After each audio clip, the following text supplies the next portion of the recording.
दिल्ली सरकार से संबंधित भारत के नियंत्रक एवं महालेखा परीक्षक का दिल्ली में शराब के विनियम और आपूर्ति पर निष्पादन लेखा परीक्षा प्रतिवेदन वर्ष 2024 का प्रतिवेदन संख्या नंबर 1 की प्रतियां सदन पटल पर प्रस्तुत करती हूं। सभी सदस्यों को वितरित की जाए प्रति सीएजी की रिपोर्ट। माननीय सदस्यगण, मैं आपको भारत के नियंत्रक महालेखा परीक्षक की रिपोर्ट को सदन में प्रस्तुत करने से संबंधित पृष्ठभूमि से अवगत कराना चाहता हूं। सदन में सदस्यों को सीएजी रिपोर्ट पर चर्चा करने में सहायता करने के लिए इसको उजागर करना जरूरी है, क्योंकि उक्त रिपोर्ट अब सदन के विचाराधीन है। यह इसलिए भी महत्वपूर्ण है क्योंकि सदन के कई सदस्य पहली बार चुनकर आए हैं और इस पृष्ठभूमि की जानकारी मिलने से उन्हें रचनात्मक ढंग से चर्चा में भाग लेने में मदद मिलेगी। सीएजी एक संवैधानिक संस्था है जो जवाबदेही है, पारदर्शिता और सुशासन को बढ़ावा देती है। इसे संवैधानिक प्रहरी भी कहा जाता है और इसकी कार्यप्रणाली को माननीय सर्वोच्च न्यायालय ने संविधान की मूल संरचना कहा है। सीएजी जनता, विधायिका और कार्यपालिका को यह स्वतंत्र और विश्वसनीय आश्वासन देती है कि सार्वजनिक धन एकत्रित किया जा रहा है और उसका प्रभावी ढंग से कुशलता पूर्वक उपयोग किया जा रहा है। यह आश्चर्यजनक तथ्य है कि वर्ष 17-18 के बाद से 2017-18 से सीएजी की रिपोर्ट को सदन पटल पर प्रस्तुत नहीं किया गया है। इस संबंध में विपक्ष के तत्कालीन नेता,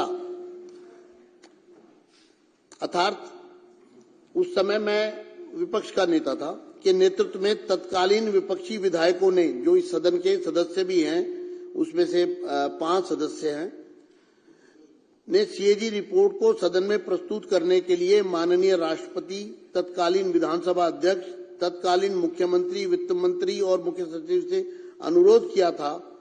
राज्य की वित्तीय हालत के बारे में जानकारी प्राप्त करने के लिए बहुत जरूरी था। मैं इस बात से बहुत पीड़ित हूं कि सीएजी रिपोर्ट को दबा दिया गया और पिछली सरकार ने इस रिपोर्ट को सदन में प्रस्तुत न करके संवैधानिक प्रावधानों का जानबूझकर उल्लंघन किया। इस संबंध में मैं सदस्यों का ध्यान माननीय उच्च न्यायालय द्वारा रिट याचिका संख्या 1821/2024 में दिनांक 24 जनवरी 2025 को दिए गए अपने फैसले में की गई टिप्पणी की तरफ आकर्षित करना चाहता हूं। साथियों, ये जो सीएजी की रिपोर्ट आज प्रस्तुत की जा रही है, वास्तविकता में एक भ्रांति फैलाई गई जिसको मैं सदन के समक्ष स्पष्ट करना चाहता हूं कि रिपोर्ट स्पीकर को दे दी गई है, लेकिन हाई कोर्ट ने जो टिप्पणियां की है इस पूरे मामले में, उससे आपको स्पष्ट हो जाएगा कि सीएजी की रिपोर्ट को किस तरह से दबाया गया। हाई कोर्ट के फैसले में कहा गया 39, para 39, it would be supervised of the constitutional mandate to withhold these reports from the legislature for an inordinately long period after the same have been forwarded by the CAG to the concerned government। मैं इसका अनुवादित पक्ष पढ़ रहा हूं। इन रिपोर्टों को CAG द्वारा संबंधित सरकार को भेजे जाने के बाद इन्हें विधायिका से अर्थात सदन से सदस्यों से बहुत लंबे समय तक रोके रखना संवैधानिक जनादेश के विरुद्ध होगा। यह हाई कोर्ट की टिप्पणी है। दूसरा, it is quite evident, 41 para high court के फैसले का, it is quite evident that most of these CAG reports were kept pending with the respondent number 1 Delhi government, respondent number 2 chief minister for an inordinately long period of time। यह स्पष्ट है कि इनमें से अधिकांश सीएजी रिपोर्ट प्रतिवादी दिल्ली सरकार और प्रतिवादी मुख्यमंत्री के पास लंबे समय तक लंबित रखी गई। Para 43. It is also evident that the concerned respondent, Government of NCT, was remiss in forwarding the concerned CAG reports to the LG as mandated under Article 151(2) of the Constitution of India. Even after this aspect was staunchly agitated by filing writ petition bearing number WP 15341/2024. Court ने कहा, यह भी स्पष्ट है कि संबंधित प्रतिवादी दिल्ली सरकार ने भारत के संविधान के अनुच्छेद 151(2) के तहत उपराज्यपाल को संबंधित सीएजी रिपोर्ट अग्रेषित करने में लापरवाही बरती, जब जानबूझकर उसको रोके रखा, जबकि इस पहलू को रिट याचिका दायर करके जोरदार तरीके से उठाया गया था।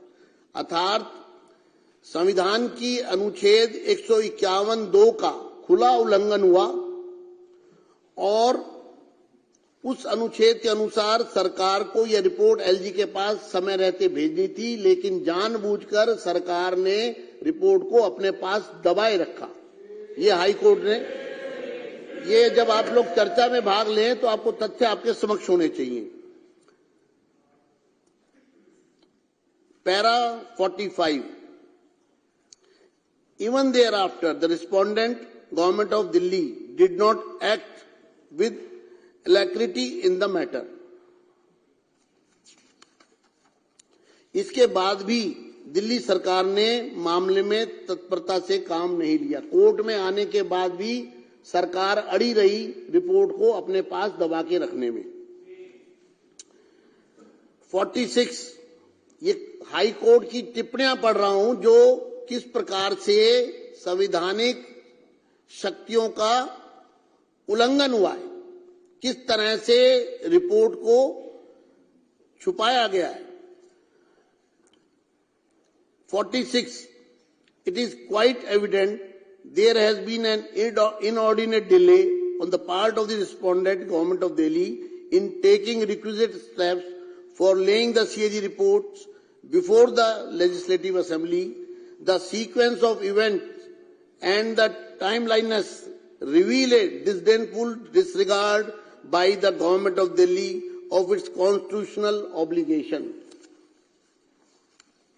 यह बिल्कुल स्पष्ट है, हाई कोर्ट कहता है, यह बिल्कुल स्पष्ट है कि प्रतिवादियों दिल्ली सरकार की ओर से विधानसभा के समक्ष सीएजी रिपोर्ट रखने के लिए अपेक्षित कदम उठाने में अत्यधिक देरी की गई। घटनाओं का क्रम और समयबद्धता प्रतिवादियों राष्ट्रीय राजधानी क्षेत्र दिल्ली सरकार द्वारा अपने संवैधानिक दायित्वों के प्रति तिरस्कारपूर्ण उपेक्षा को दर्शाते हैं। अर्थात दिल्ली सरकार ने संवैधानिक दायित्वों का तिरस्कार किया, ये हाई कोर्ट की टिप्पणी में कहा गया रिपोर्ट को पेश न करके। ये माननीय, these are the words of the Honorable High Court. These are very critical and strong observations. In para 49, the Honorable Court has said, it is directed that once the Legislative Assembly is constituted and summoned, pursuant to the upcoming elections, requisite steps shall be taken by the respondent, Government of Delhi, inter alia under Rule 24, 27 and 289 of the Rules of Procedure for the purpose of laying the CAG reports as expeditiously as possible. यह माननीय उच्च न्यायालय के शब्द है। यह बहुत ही गंभीर और कड़ी टिप्पणी है। इसके अलावा पैरा 49 में माननीय न्यायालय ने कहा है, यह निर्देश दिया जाता है कि आगामी चुनावों के बाद जैसे ही विधानसभा का गठन होता है और सदन को आहूत किया जाता है, दिल्ली सरकार द्वारा अन्य बातों के साथ साथ प्रक्रिया नियमों के नियम 24, 27 और 289 के तहत सीएजी रिपोर्ट को यथाशीघ्र सदन के पटल पर रखने के लिए आवश्यक कदम उठाए जाएं। अतः यह बहुत ही खुशी की बात है कि नई सरकार द्वारा माननीय उच्च न्यायालय के निर्देश के मद्देनजर और अपनी जिम्मेदारी को समझते हुए दिल्ली की जनता के प्रति पहले ही सत्र में पहले ही दिन आज सीएजी रिपोर्ट को सदन पटल पर प्रस्तुत किया जा रहा है। मुझे उम्मीद है कि सीएजी रिपोर्ट में दिए गए निष्कर्षों और सार्थक सकारात्मक विचार विमर्श करेंगे। आज हम एक रिपोर्ट ला रहे हैं, उसका कारण ये है कि ये वॉल्यूमिनस है, बहुत बड़ा, चूंकि ये पिछले कई वर्षों का बैकलॉग है और हम चाहते हैं कि दिल्ली की जनता के सामने सब चीजें बहुत स्पष्ट रूप से आए। इसलिए आज एक रिपोर्ट सदन के पटल पर रखी गई है और इसी तरह से आने वाले दिनों में दूसरी रिपोर्ट लाई जाएगी। मैं चाहता हूं इस रिपोर्ट पर सदन में कुछ सदस्य जिनके मेरे पास नाम आए हैं वो पूरी तरह आतुर हैं कि हम इस चर्चा में भाग लेना चाहते हैं सीएजी रिपोर्ट के बारे में। क्योंकि सीएजी की रिपोर्ट आज यहां पर ले हो गई है, इसलिए मैं इस चर्चा को ऑन करता हूं। और क्योंकि ये मामला बहुत गंभीर मामला है, सीएजी की रिपोर्ट को दबाना एक तरह का क्रिमिनल ऑफेंस है मेरी नजर में। तो इस पर सभी सदस्य अपनी भावनाओं को व्यक्त करना चाहते हैं। जितने सदस्य मौजूद हैं सभी की तरफ से रिक्वेस्ट आ रही है, लेकिन आज हम इसकी चर्चा शुरू करते हैं अरविंदर सिंह लवली जी से। धन्यवाद अध्यक्ष जी। मैं जहां आज के शानदार एलजी एड्रेस के लिए मुख्यमंत्री साहिबा को और उनके पूरी काउंसिल को दिल की से बहुत मुबारकबाद पेश करना चाहता हूं।